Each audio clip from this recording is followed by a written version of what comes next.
DDC election की लगातार update लेके जेके टाइम्स एक बार फिर से हाजिर है। भदरवा की लगातार हम बात कर रहे हैं, तो भदरवा में आपको बताना चाहूँगा मैं, इस समय हमारे साथ इंडिपेंडेंट कैंडिडेट हैं, उम्मीदवार जो हैं डीडीसी चुनाव के, जोगिंदर सिंह जी हैं भदरवा ईस्ट से, इंडिपेंडेंट हैं और युवा हैं ख़ास तौर पे। ये जो है बात इनसे हम करेंगे। सर, आप मुझे ये बताएं, आपने क्यों चुना कि आप डीडीसी के चुनाव लड़ेंगे? धन्यवाद कमल जी, और जेके टाइम्स का मैं बहुत बहुत धन्यवाद करता हूं कि जो हमारे पास आए। जैसे कि अभी आपने मेरा नाम तो बता दिया कि मेरा नाम जोगिंदर सिंह है और मैं भदरवा ईस्ट से इंडिपेंडेंटली इलेक्शन लड़ रहा हूं।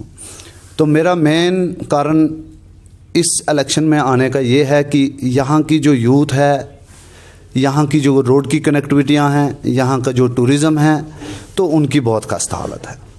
मुझे बड़े अफसोस के साथ कहना पड़ रहा है कि हम प्रोफेशनल लोग जो हैं उन्हें सियासत में आना पड़ रहा है, लोगों को बताना पड़ रहा है। हमारे सियासी लोग ना जाने किन मुद्दों को लेके खड़े हैं, उनको ना जाने कौन सी परेशानियां पड़ी हैं। जो हमारे भदरवा को छोटा कश्मीर कह के उसको एक हेवन की जगह नाम दे के और उसको उस बदतर हालत में रखा हुआ है जिसको हम जहन्नम ही कहेंगे और नरक ही इस टाइम में कहेंगे। अगर उसे वाकया में बेहतर एक स्वर्ग की तरह बनाना है, एक जन्नत की तरह बनाना है, तो हमारा साथ दें और हमें जिताएं। हम अब आपकी तरह यहाँ पे इस समय 12 से 12 कैंडिडेट जो हैं, पहली बात, इसको आप इलेक्शन को साइड पे रख के मैं आपसे एक बात पूछना चाहूँगा कि भदरवा में सबसे बड़ी समस्या जो है बिजली की। अभी भी आपके यहाँ लाइट नहीं है। जब हम इंटरव्यू कर रहे हैं यहाँ पे लाइट की सुविधा नहीं है, अनशेड्यूल पावर कट है, ट्रांसमिशन लाइंस जो हैं डोडा भदरवा के लिए अभी तक नहीं है। आप युवा क्या सोचते हैं? हमारे युवा जो अभी काम करने वाले हैं, जिनको मार्केट में काम करना है, उनके लिए कोई सुविधा नहीं दी जा रही है, उनको कोई पूछ नहीं रहा है। बिजली डिपार्टमेंट के जितने भी कटर्स यहाँ पे लग रहे हैं, अनशेड्यूल्ड जो चल रहा है, उसके लिए हमने बहुत बार ऑफिस में भी हम गए और पब्लिक के बिना कोई काम हमारा नहीं हो रहा है। इसलिए हमने ये एजेंडा लिया हुआ है अपने हाथ में कि पब्लिक हमारे साथ चले, और अगर उनको ये यकीन नहीं है कि काम नहीं होगा तो इन इलेक्शन से पहले ही वो हमारे पास आएँ और उनका काम हम करवा के देंगे। जब आपका काम हो जाएगा तो आप हमें वोट दीजिएगा। आपको मैं पूछना चाहूँगा, युवा बेरोजगार है भदरवा में, कितने युवा हैं जो अभी तक जिनको रोजगार नहीं है, पढ़े लिखे एजुकेटेड पर्सनस हैं, क्या सोचते हैं आप उनके बारे में? जो यहाँ के युवा हैं, जो यहाँ के पढ़े लिखे लोग हैं, एजुकेटेड पर्सन्स हैं, जो कि पढ़ लिख कर भी अभी बिल्कुल बेरोज़गार हैं, उनके माता पिता ने उनके लिए अपना पेट तक काटा, अपना दिन लगाया और उनकी कमाई उनके लिए लगाई। वो सारे पैसे जो उन्होंने पूरी उम्र में कमाए थे वो उन बच्चों की एजुकेशन में लगाए। उस एजुकेशन को इसलिए उन्होंने प्रेफर दिया था कि उन बच्चों का फ्यूचर बेहतर बनेगा। लेकिन जब वो यहाँ पे मार्केट में काम करने के लिए आते हैं तो उनको कुछ काम ही नहीं मिल रहा है। इसीलिए मैं उनको कहता हूँ कि मेरे दोस्तों, आगे बढ़ो, आगे बढ़ो, रिमोट के साथ चलो। रिमोट अपने हाथ में लोगे तो तुम्हारे सारे काम तुम्हारे हाथ में हैं। यहाँ पे जो अभी हमारी पदरी है, गुल्ली डंडा है, जाई है, सवारधार है, हमने ये एजेंडा ले रखा है अपने हाथ में कि जितना भी टूरिज्म डेस्टिनेशन है, इस सारे के सारे को हम तैयार करेंगे और भदरवा में ही उन सबको हम रोज़गार देंगे। जो पढ़े लिखे लोग हैं उनको जगह जगह पे, अगर वो एक छोटी सी शॉप ही खोलेंगे तो उनको शॉप पे बैठे बैठाए दिन का 1000 रुपये आएगा। क्योंकि यहाँ पे टूरिस्ट बाहर से, ना कि हमारी सिर्फ इंडिया की कंट्री से, आउट ऑफ कंट्री भी यहाँ पे टूरिस्ट हमारा आ सकता है। हमारे पास इतना आउटपुट है। यहाँ अगर छोटी सी बात मैं आपको बताऊंगा कि national party, Bharatiya Janata party, national जो है ये कांग्रेस की बात करें, और सारी पार्टियां हैं, ये क्या कहते हैं, और जो है सन्नी शर्मा है आपके, कुलदीप मन्हास हैं, और भी और कैंडिडेट हैं। आपको लगता है आपको वोट मिल पाएगा? जिसलिए हम मार्केट में आए हैं, लोगों के बीच में आए हैं, तो सबसे पहला हमारा एजेंडा ये है कि हमें किसी के पास किसी से वोटों के लिए नहीं हम लड़ रहे हैं। वोट नहीं चाहिए हमें, तुम्हारी सपोर्ट चाहिए, क्योंकि तुम्हारी सपोर्ट से ही तुम्हारे काम बनने वाले हैं। भाजपा तो कहती है कि हम जो है बहुत सारे काम जो है भदरवा में करते आए हैं।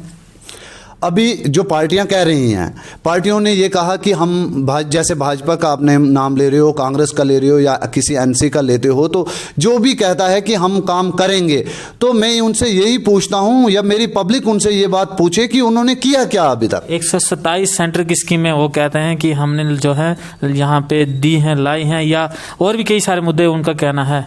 हमारी जनता के पास अभी तक 4 स्कीमें भी नहीं हैं। अगर 127 वो कहते हैं तो कहाँ हैं? ऑन ग्राउंड लाओ ना।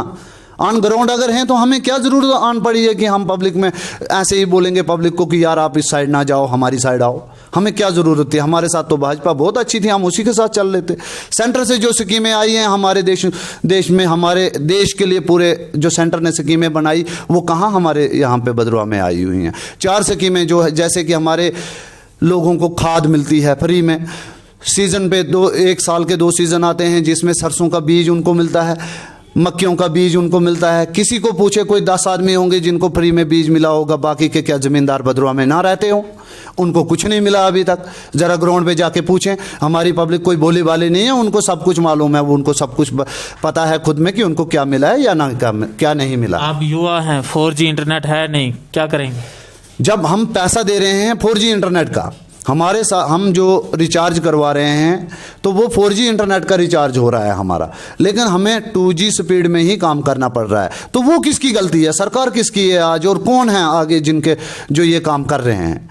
हम तो कर नहीं रहे हैं, सरकार तो हमारी है नहीं। हम तो लोगों से ये कह रहे हैं कि आप हमारे साथ जुड़ो और देखो कि ये सारी समस्याएं आपकी हल हो जाएंगी। अगर ना होंगे तो हम यहाँ हैं। लेकिन अगर यहाँ पे बीजेपी के कुछ नेता हैं, आपको पता होगा, बयान सुना होगा आपने, बिल्कुल, के ऊपर उनका बयान आया, क्या कहेंगे इस पे? बहुत सारे लोग अभी बयान बहुत कुछ दे रहे हैं कि हम ये करवाएंगे, हम वो करवाएंगे। कहने को सभी कह लेते हैं, लेकिन किसको आप पकड़ोगे? कहाँ पे जाके पकड़ोगे? भाजपा सरकार अगर दोगे तो क्या दिल्ली जाओगे मेरे दोस्तों ढूंढने उनको? नहीं, मैंने वो नहीं, मैं सवाल पूछा कि जो भारतीय जनता पार्टी के नेता हैं, हाँ, बहुत बड़े इस समय जिम्मेवारी पे है वो, उन्होंने एक जम्मू में बयान जारी किया 4G को लेके कि अगर जो लोग 4G को मांग कर रहे हैं, खास करके जम्मू का वर्ग है ये, तो वो लोग जो है कहीं न कहीं आतंकवाद के साए में है या कुछ ऐसा जो अभी मैं बराबर कोड नहीं कर पा रहा हूँ इस बात को। उस पे आप मैं उनको ये मैसेज भेजना चाहूँगा अपनी तरफ से भी कि अगर वो इस बात को लेके चल रहे हैं कि 4G को लेके जिस किसी ने भी ये सवाल उठाया तो वो किसी टेररिस्ट के साथ मिलावस होंगे या ऐसी कुछ बात है, तो मैं उनको ये मैसेज देना चाहूँगा, हाथ जोड़ के उनके पास ये प्रार्थना भी करूँगा, उनको कहूँगा ये बात कि अगर 4G आपने नहीं देना है तो मत दीजिए, लेकिन 4G के पैसे लोगों से क्यों लिए जा रहे हैं? फिर 2G के ही पैसे ले लीजिए ना। अगर रिचार्ज आप 4G का ले रहे हो तो 2G नेटवर्क क्यों दे रहे हो हमें? अगर आपको 2G ही नेटवर्क देना है तो कोई बात नहीं है, हम आपकी बात नहीं करेंगे, हम उस टेररिस्ट वाली बात ही नहीं करते हैं। हम सिर्फ इतना ही हमारा कहना है कि आप हमसे रिचार्ज जो है वो 2G का ही लीजिए ना, 4G का क्यों ले रहे हैं? भदरवा में आए दिन मांग चलती है कि भदरवा को डिस्ट्रिक्ट का दर्जा दिया जाए, क्या कहेंगे? भदरवा को डिस्ट्रिक्ट का दर्जा देने के लिए पिछले 2 सालों से मांग कर रहे हैं, लेकिन कोई भी बाहर निकलकर बोलने वाला नहीं है। एडमिनिस्ट्रेशन के पास कोई जाता नहीं है, जहां पे वो बात करनी चाहिए वहां कोई करता नहीं है। 4 लोगों के पब्लिक के बीच में आके वो बात करने का फायदा क्या है? इसको मतलब मांग नहीं करनी चाहिए? हमें मांग करनी चाहिए, लेकिन ऐसे नहीं। कैसे फिर? ऐसे 4 लोगों के बीच में यहाँ शोशा बनाने के लिए नहीं, मीडिया में, सोशल मीडिया में डाल दिया, हाँ जी दे दो जी, हमें डिस्ट्रिक्ट दे दो, 4 लोग इकट्ठे करो। ऐसे नहीं, पूरे भदरवा के लोग इकट्ठे हो जाओ और एक जगह पे खड़े हो जाओ कि काम ऐसे ही होंगे। सरकार के पास हमारी मांग होगी कि हमें डिस्ट्रिक्ट भदरवा चाहिए, तो उनको कौन इकट्ठा करेगा? मैं इकट्ठा करूंगा। अगर लोग मुझे इस रिमोट को जिताएंगे तो वो रिमोट उनको इकट्ठा करेगा, क्योंकि रिमोट अगर उनके हाथ में है तो सारा काम उनका। अगर रिमोट नहीं जीता तो आप इकट्ठा नहीं करेंगे? अगर रिमोट नहीं भी जीता है तो हमारा यही फिर भी ये कहना है, क्योंकि रिमोट जो हमारी मेन फंडा जो जीने का है, तो हमने एक वोट के सिलसिले को लेके हम मार्केट में नहीं उतरे हैं। हम इस सिलसिले से मार्केट में उतरे हुए हैं कि आज हम तुम्हारे बीच में हैं, वोट दो या ना दो तुम्हारा अपना है, तुम वोट दोगे तब भी तुम्हारे साथ है, ना भी दोगे तब भी ये तुम्हारे साथ ही रहेगा। तुम्हारा अपना जोगिंदर सिंह तुम्हारे साथ हमेशा ही खड़ा रहेगा, वोट दो या ना दो। अब मैं कोई बात आपका ज़्यादा समय लेते हुए आपसे जो है पूछना चाहूँगा, क्या कुछ मुद्दे जो हैं आप जो पब्लिक के बीच में लेके जा रहे हैं DDC के चुनाव में? मेरे मेन मुद्दे पब्लिक के लिए हैं। पहले में संघी पंचायत, मानवा पंचायत और मिसराटा पंचायत, 3 पंचायतों के लिए एक प्रोजेक्ट लेके आया हूँ। हमारी जो रोड लिंक निकला हुआ अभी दरड्डू जो हाईवे है, हाईवे से लिंक निकला हुआ हमारा खालू के लिए, हमें वो लिंक खालू से लेके मानवा तक कनेक्ट करवाना है। मानवा से सेंगी कनेक्ट है ऑलरेडी, हम सेंगी से कनेक्ट शरोरा करवाएंगे, शरोरा से कनेक्ट हम हमोद करवाएंगे और हमोद से कनेक्ट राजन करवाएंगे, शरोरा से भी कनेक्शन हम राजन में कनेक्ट करवाएंगे, राजन से कनेक्ट करवा के हम लेंगे सुबारदार में रोड। सुबारदार जो हमारी जगह है, हमारे पास 300 कनाल का रकबा है, कम से कम 300 कनाल का रकबा है, जिसमें कि कोई भी पेड़ नहीं है, बिल्कुल नंगी धार है, आप नंगे पैर भी वहां पे चल सकते हो, कोई इशू नहीं है। वहां पे एक बहुत बड़ा टूरिज्म डेस्टिनेशन है, जहां से कि पूरे भद्रवा का व्यू दिखेगा आपको, ईवंदन की डोडा भी वहां से नजर आता है। वहां पे टूरिस्ट स्पॉट इतना जबरदस्त है कि अगर कोई वहां पे देखेगा तो वो दंग रह जाएगा कि वो क्या जगह है। पहले 3 पंचायतों के लिए ये प्रपोजल है मेरा, और वहां के लोगों के लिए अनगिनत सोर्स है, सोर्स ऑफ इनकम अगर आप कहोगे तो अनगिनत होगा। क्यों? क्योंकि जो भी टूरिस्ट वहां से आएगा वो उनको कुछ दे के ही जाएगा, लेके कुछ नहीं उनसे जाएगा। आपकी शरोरा की बात करें तो आपकी शरोरा में तो अभी तक जो है नेटवर्क की सुविधा अच्छे से नहीं है, रोड कनेक्टिविटी नहीं है अच्छे से, तो आप भद्रवा की क्या डेवलपमेंट करेंगे? जैसे अभी हमारा शरोरा है, शरोरा में हमारे 50 से 60 घर हैं, वहाँ की जो रोड कनेक्टिविटी है उसका प्रपोजल हमने आरएनबी में दे रखा है। आरएनबी ने उसका टेंडर 25 लाख का निकाल दिया हुआ है। लेकिन जब ये रोड बन रही थी वो बंद क्यों हो गई, क्या कारण था उसका? उसका बंद करने का कारण भी सियासी पार्टियां थी। एक सियासी पार्टी ने हमें काम दिया, दूसरी सियासी पार्टी कहती है अगर काम नहीं दो कर हमारे साथ नहीं रहोगे हम ये काम ही नहीं करने देंगे आपको। ये सियासी पार्टियों का ज़बरदस्ती दबाव है, उसी को हम टेररिस्ट सिस्टम कहेंगे और उसको कुछ नहीं कहेंगे। 4G से बेटर वो चीज़ है कि अगर 4G को आप टेररिस्ट कहते हो तो मैं 4G को टेररिस्ट नहीं कहूँगा, बल्कि उस चीज़ को टेररिस्ट कहूँगा कि लोगों को दबाना टेररिस्ट होता है।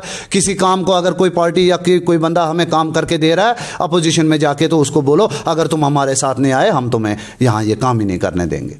ये उसी वजह से हमारी रोड रुकी, अब नहीं रुकेगी, अब ये जल्द से जल्द हमारी रोड शरोरा में पहुँचेगी। शुक्रिया जेके टाइम्स से अपना कीमती समय देने के लिए। तो ये थे हमारे साथ जोगिंदर सिंह जी, जो है भद्रवा ईस्ट से कैंडिडेट हैं, और इनकी जो कुछ बातें आपने सुनी, अब आप जो है जनता जनार्दन है और जनता ही फैसला करेगी। हमारी तरफ से खाली जो है हम आपको इन कैंडिडेट्स की आवाज़ पहुंचा रहे हैं कि इनके पास क्या कुछ है, क्या कुछ ये कहना चाहते हैं, और बाकी फैसला आपने करना। बने रहिए जेके टाइम के साथ, हमें दीजिए इजाज़त, नमस्कार।